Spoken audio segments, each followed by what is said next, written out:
Hello everyone, and today we're going to address the odor coming out of our ventilation for our AC system, so let's get started.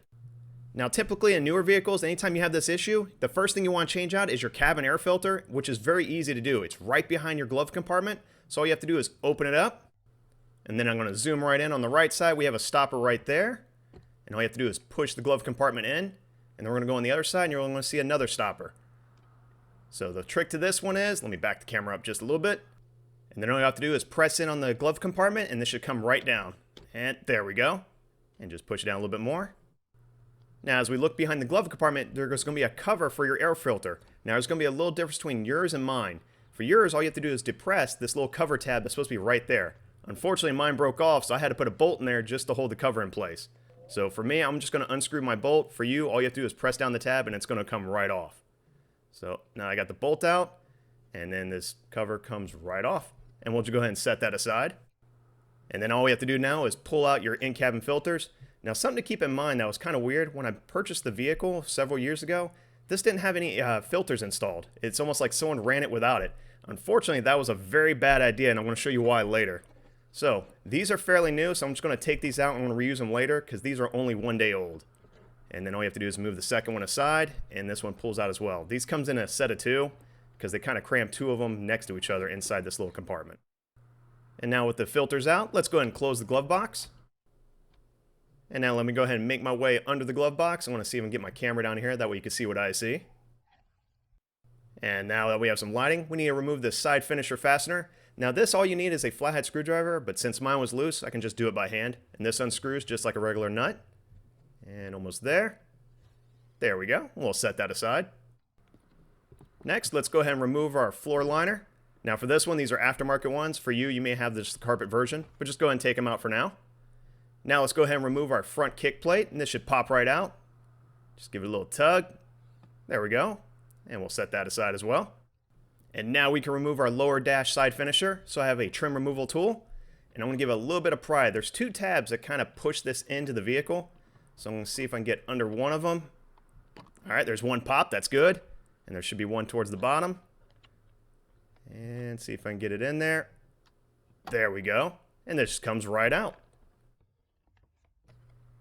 And now we can focus on the blower, and it's going to be held in by 3 screws. So there's going to be one right there, one towards the back, and one towards the passenger side. And that's why we had to remove that side finisher panel, so we can get to that 1 screw. So grab your 7/32 socket, and we're going to remove all 3 of these screws.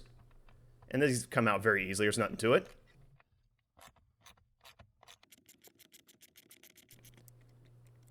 And there's one.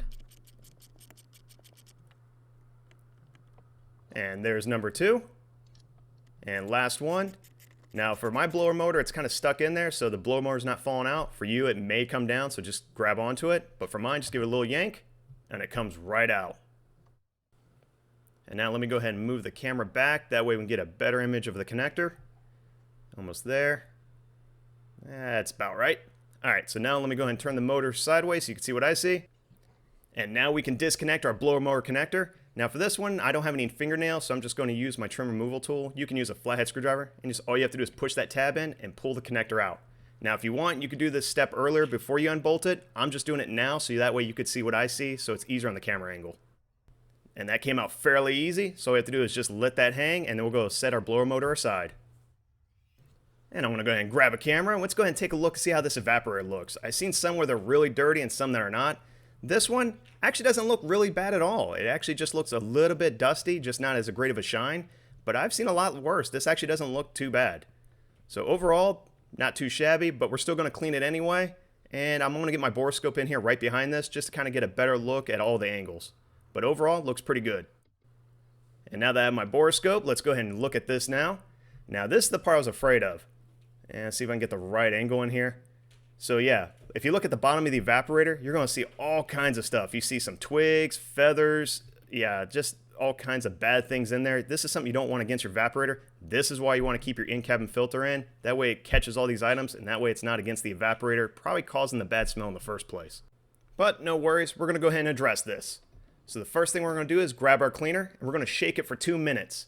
Now this cleaner is pretty good because it's actually made for cleaning out AC systems and disinfecting it. So pop the top off, and we're going to remove the red spray tab. You really don't need this. We're going to actually use the applicator tube just because it's going to make it easier on the whole process. So we'll set that aside, and then we're going to work our way under the vehicle. Now, behind the passenger tire, that's kind of where you want to inch your way under. Because once you look up, you're going to see your AC drain hose, which all you have to do is pop right off. And I'm going to try to set that aside so we can somewhat get in there. And let's go ahead and tuck that under just to make it easy on myself. There we go. Now, for those of you who don't want to take off the blower motor, you can actually dispense the whole can through this AC drain. But we're only going to do a little bit today just so I can show you how the whole process goes. So we're going to go ahead and insert the applicator tube through the hole. And you're going to pull that tube all the way through until it stops. Usually that's typically when it's right up against the evaporator. And then I'm going to take that can of cleaner and see if I can get in there with two hands. It's kind of hard with the camera in a way, but I'm going to try my best. And wrap my arm around. There we go. Now, this is very important to keep safety glasses on anytime you're under your vehicle, especially during this process. And we're going to press on the nozzle a little bit just to dispense a little bit against the evaporator. The whole idea is I want to kind of clean out this whole drain hose area just to make sure it's nice and clear before I dispense the whole thing on the evaporator itself. And now that we got a little bit sprayed in there, let me go ahead and take this applicator hose out. There we go. And we're going to make our way back inside the vehicle. And if you look, I still have the bore scope in place, but I don't count on that. That's going to move around and once I get my hand in there. So go ahead and reconnect our applicator hose. There we go. And I want to guide this with my hand. So I want to get my hand all the way against the evaporator. So give me 1 second, get in place. And there we go. So as I'm dispensing this cleaner, I want to create a crosshatch pattern, which I'm going left to right. And then once I do that, I want to go up and down. I want to make sure every inch of this evaporator is covered and make sure we clean every nook and cranny. And it's kind of funny, I sprayed so much foam in there, it looks like the bore scope got blocked, so I want to take that out next. And for this process, we're going to use the whole can of cleaner. We want to make sure this whole thing is foamed up, that way it covers everything. So we are going to make a little bit of a mess, that's no big deal. So we're going to go ahead and grab a shop towel and just clean up anything that falls out of this whole AC system. And then once we do that, we're going to set the timer for about 20 minutes and wait it out. And we'll go ahead and look under the vehicle. Yep, we're going to see the cleaner drain out of the drain hose. That's a great sign. That means 1, it's not clogged, and 2, it's going through its whole process to clean out any dirt or debris that's against your evaporator. That's a great sign. Now we have a nice even flow. For those of you who don't at this point, that means your AC drain is clogged. Take your applicator tube in there and see if you can unclog it. 20 minutes later. And after 20 minutes have passed, it looks like our cleaner is down to a nice slow drip. So let's take our bore scope and take a look inside. And taking a look at our evaporator, it looks a lot better. It looks a lot less dusty, which is a good sign. I know it's wet, so that's where the shine is coming from. But overall, it looks not too shabby. Now, the area of my concern is actually on the lower side of the evaporator. Yep, this area. It looks a little bit muddy. It looks like we got some of the dirt and debris nice and loosened up. That's a good sign. But we still need to get all that out. So I want to go ahead and grab a shop vac and hook a clear hose to it. The only reason I did a clear hose, 1, it's smaller, and 2, that way you can kind of see everything getting sucked up. And for most of you don't have to do this step. I only have to do it because the in-cabin filter was missing for so long that it actually created this much of a mess. And you can even see that little chunk right there. Look at that. So we're getting all this out and cleaning everything we can right out of this evaporator.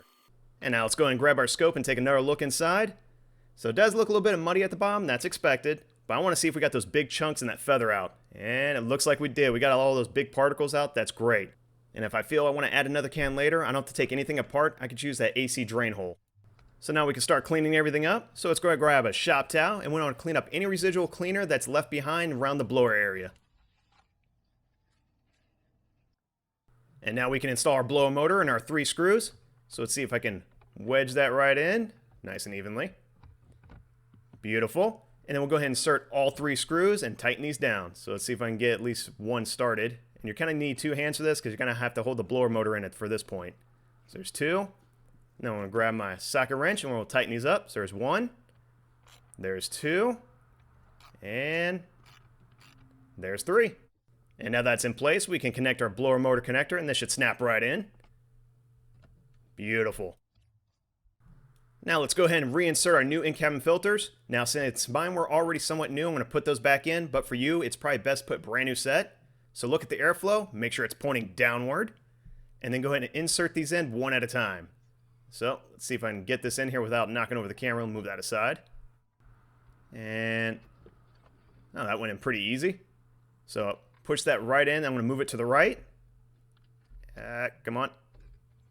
There we go. And then we'll take the second one and insert that one in as well. At least try to. Come on. Might be a little bit harder because you're pushing against another filter. And now that those are in, let's go ahead and install our in-cabin filter cover. Now for this, just put it in between the holes and lift up. Now for you, yours will snap in. Mine, I'm going to have to put the screw back in just so mine stays in place.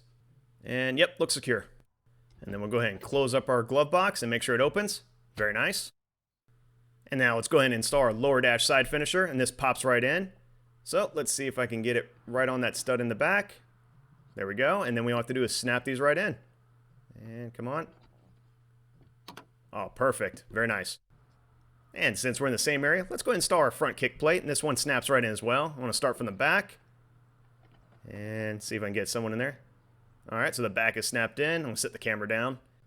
And now all we have to do is line up the holes of the side finisher. Or at least try to. Come on. There we go. And that snaps right in.